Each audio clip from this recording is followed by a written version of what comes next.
Here's a question that sounds simple. Did ancient humans have one partner? Go ahead, think about it for a second. Yeah, the moment you actually start digging into it, it gets complicated fast. We're talking biology, archaeology, genetics, psychology, all pointing at the same messy, inconvenient truth. And the answer? It's going to satisfy nobody, which honestly usually means it's correct. So let's get into it. Let's start with the body, because the body doesn't lie. Here's something wild. Scientists can look at an animal's physical features and figure out its mating system. No history books needed, no ancient diaries, just bones and biology. Here's how it works.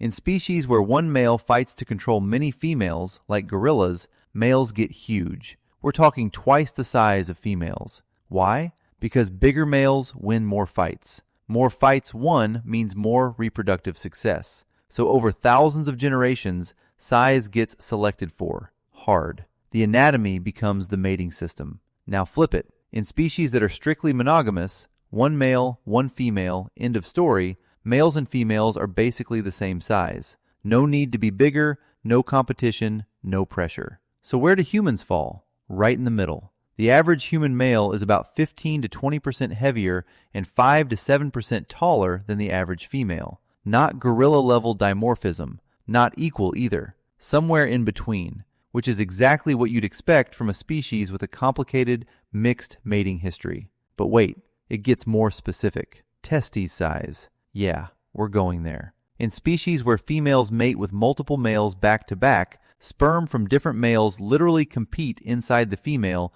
to fertilize the egg. That's called sperm competition, and it creates serious evolutionary pressure. Males evolve larger testes to produce more sperm and win that competition. Chimpanzees? Enormous testes relative to body size. Their mating system is highly promiscuous. The anatomy reflects it perfectly. Gorillas? Tiny testes relative to body size. Their females mate exclusively with the dominant male. Zero sperm competition. No need. Humans? Right in the middle. Again. Larger than gorillas, meaning some sperm competition happened in our evolutionary past. Smaller than chimps, meaning we weren't nearly as promiscuous as they are. Put the biology together and you get one consistent picture. Humans evolved in a mating system that was neither strictly monogamous nor wildly promiscuous. Something messier, something more human. Now let's look at the actual evidence from human societies across history, because here's where it gets really interesting. Anthropologists have documented hundreds of cultures around the world, tracking their marriage systems, their social rules, all of it. And the number that always gets quoted is this one. About 80 to 85% of documented human societies permit polygyny. One man, multiple wives. That sounds huge, right? Like, clearly that's our natural state? Not so fast. Because permitting something and actually doing it are two very different things. In most of those societies, the overwhelming majority of actual relationships are still one-on-one. Polygyny, when it happens, is mostly concentrated among high-status men with the wealth to support multiple wives. Most guys, they just didn't have that. They had one partner. So the statistic isn't lying, but it's not telling the whole story either. Here's the other thing. Most of those polygynous societies, they're agricultural or pastoral, places where men could accumulate land, cattle, wealth, where inequality could grow. Hunter-gatherer societies, the kind of environment where human psychology actually evolved over hundreds of thousands of years, those societies look pretty different. Way lower rates of polygyny, something much closer to flexible monogamy with occasional exceptions. And then there's this. About 15 to 20% of documented societies practice formal monogamy as a cultural norm. That's not a fringe thing. That's a pattern that shows up independently across totally unrelated cultures, which tells us something important, because it solves real problems. Think about what happens in a highly unequal mating system. High-status men lock up most of the reproductive access. That leaves a lot of lower-status men with no partner, nothing to lose, and every reason to take risks and cause chaos. Historically, that's not great for anyone. Monogamous norms fix that. They spread the access around. Lower-status men get partners. They have something to invest in. They become stakeholders in the group's future, more cooperative, less destructive, more committed to the community long-term. Research backs this up.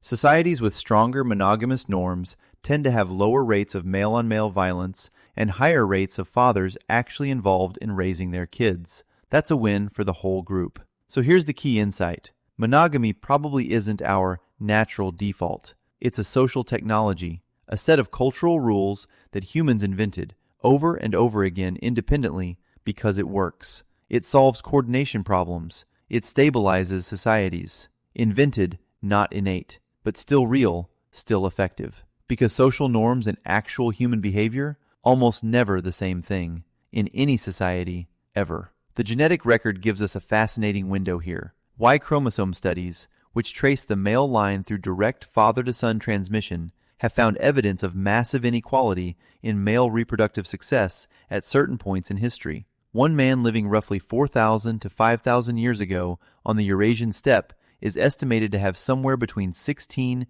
and 19 million male line descendants alive today. That's not random variation. That's one man, or one lineage, dominating reproduction in a way that could only happen in a highly stratified, highly polygynous society. The genes remember, even when the history books don't. Ancient DNA from early farming sites in Europe tells a similar story. Fewer distinct male lineages contributing to the next generation compared to female ones, meaning fewer men had kids while most women did. The invention of agriculture and the ability to own and pass down wealth cranked up male reproductive inequality dramatically. Hunter-gatherer populations, lower inequality, more spread out, more egalitarian, not because of some spiritual ideal, but because you can't support multiple wives when you can't accumulate more than your neighbors. The structure of the society shaped the mating system every time. But here's what's consistent across all of it. People formed pair bonds. Every human culture, every era, every environment studied. Some form of recognized, committed relationship between two specific people, with mutual investment, shared responsibilities, acknowledged by the community. That's a universal. The neurochemistry is real. Oxytocin, vasopressin, the biological architecture of human attachment evolved because pairs that stayed together raised more surviving kids. It's in our wiring.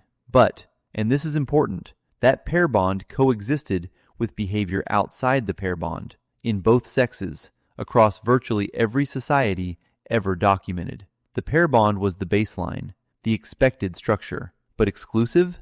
In practice? Not always, even when it was expected to be in theory. And here's one final piece of the puzzle: jealousy. Jealousy is a cross-cultural universal. Every human society has it. Same triggers, same emotional responses, same behavioral patterns. You don't evolve a response to a threat that never existed. The universality of jealousy is basically proof that pair bonds were a consistent feature of our evolutionary past, and that the threat of a partner leaving for someone else was real and recurring enough to bake a specific emotional response into our psychology. Even the structure of jealousy is revealing.